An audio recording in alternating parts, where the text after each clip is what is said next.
In today's video, I will share 5 of the most valuable lessons that I've learned from Tony Robbins and Warren Buffett so that you can improve your money mindset as well. Without further ado, let's jump right into the video.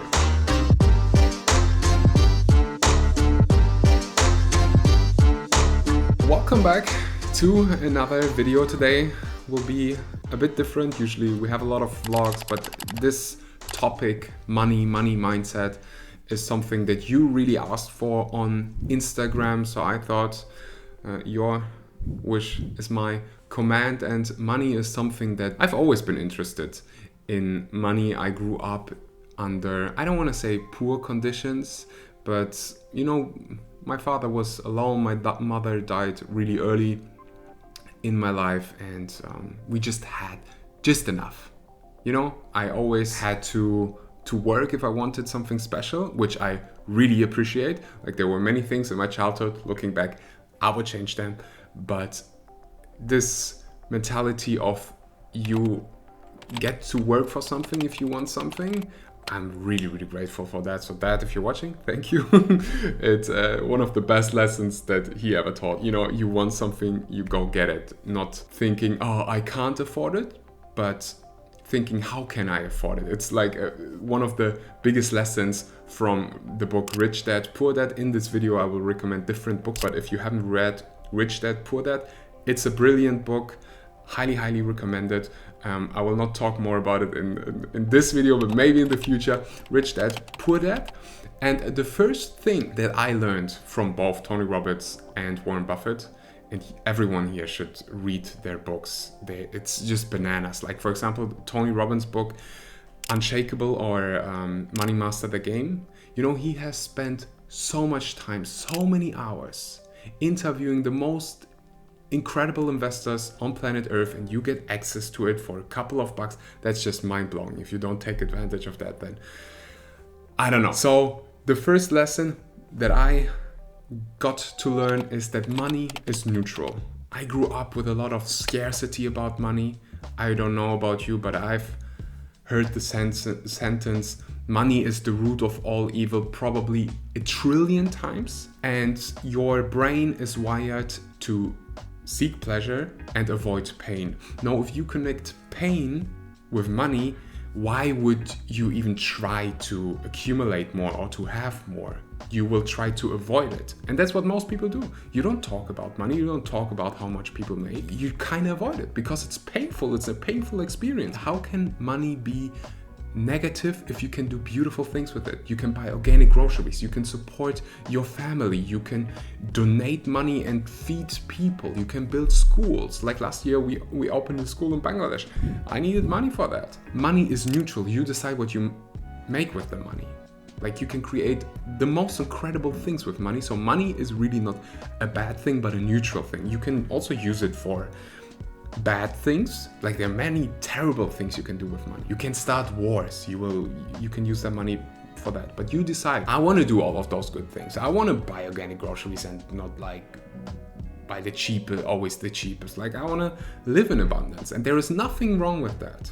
There's just this general mindset about money that like it's evil and only evil people have money and this and that. I think it's just an excuse so you don't have to like really deal with it. You don't have to read books about it. You don't have to educate yourself about it. So the first and probably the most important lesson is money is neutral. And the second lesson is, in addition to the first one, money always flows. Tony Robbins talks a lot about the psychology around money, and money is mostly psychology. And in general, I love this quote by Tony Robbins: success is 80% psychology, 20% mechanics. And if you understand that there is, like, every single day, there is actually more money is being created. That's why one of the reasons why we have inflation. It really helped me to understand, okay, if I go and spend money, this money is not disappearing, it's flowing. It helped me a lot to get away from this lack mindset. But hey, I'm supporting someone. So if I buy some groceries, if I buy some hummus, the money isn't disappearing. The money just shifts now from one place to the next. And the owner of the grocery store gets a haircut. Now the hairdresser has the money, and It always circulates, it always flows. So the question is, where in this circle are you, and how can you position yourself? Where do you want to position yourself? How do you want to add value to the marketplace in order for you to get paid?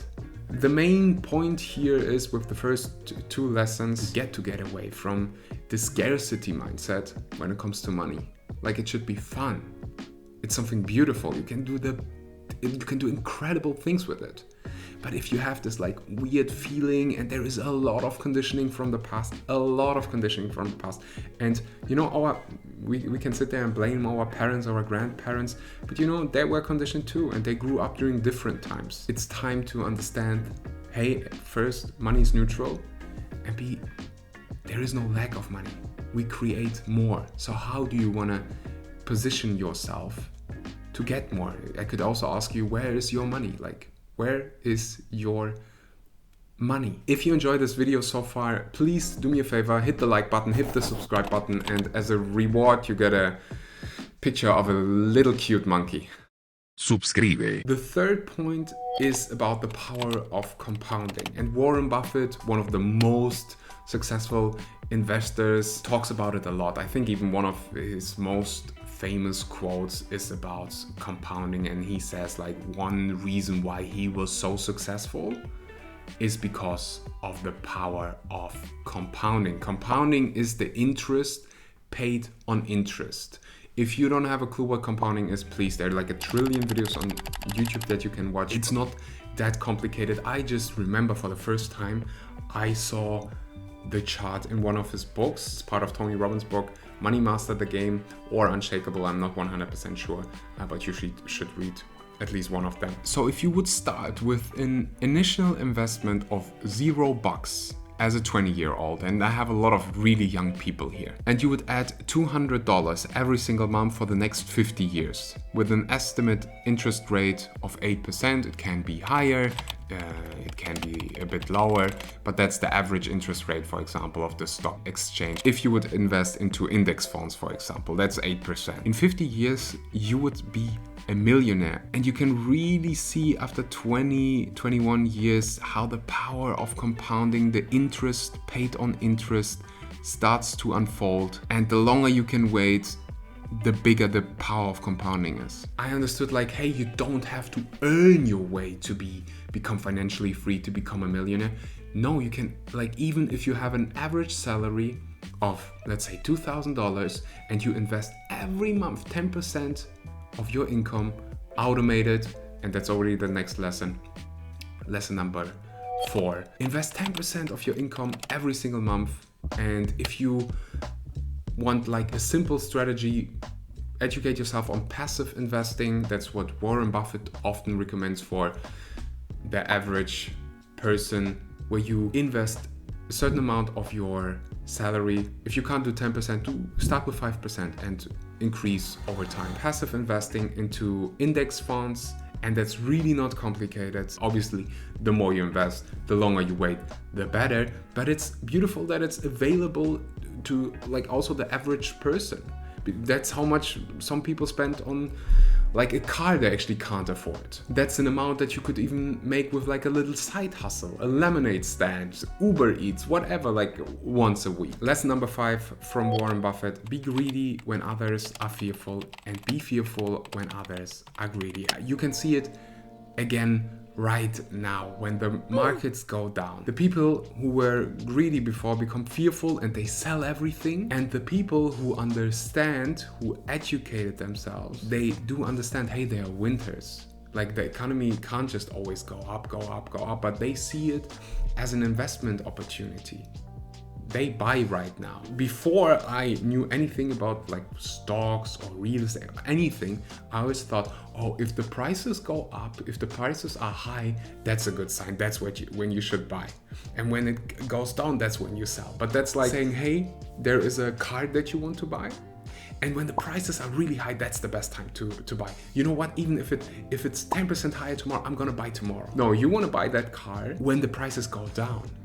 Best case, you buy a car secondhand. But anyways, that's just an example. You get an opportunity to buy something for a lower price. That's when you should get excited.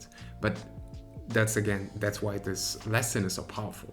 Be greedy when others are fearful, and be fearful when others are greedy. I know you could use probably more positive words, but try to understand the lesson behind that saying. Because right now, that's like one of the best times ever to start your investment journey, to start investing when it comes to stocks and index funds. And he really says, like, if you don't have the time, don't have the knowledge, and you don't want to get into like valuing a business, analyzing it and this and that, just invest into index funds. So if you're watching this in 2022 when markets are down and you didn't start investing yet, like, it's a brilliant opportunity. There will be other great opportunities, but before you start, really educate yourself about money. And that's the main message of this video. If you talk to Tony Robbins, if you talk to Warren Buffett, if you read their books, there will always be this important message: know the rules of the game, educate yourself, and try to find books where they don't make it too complicated. And that's why I like books like Rich Dad, Poor Dad, for example, even though we didn't really talk about it today, because it's really easy language. They make it sound super complicated, but it's not. Warren Buffett's books are a bit more, they might be a bit more challenging to read, but if you just read the books that Tony Robbins created, you are already like prepared, because markets will go down, there will be challenges, there will be winter times. The question is like, do you have the education? Are you prepared? So hope you enjoyed this video. If so, please let me know in the comment sections. Should I talk more about money mindset? There's so much I would love to share, and also like my own.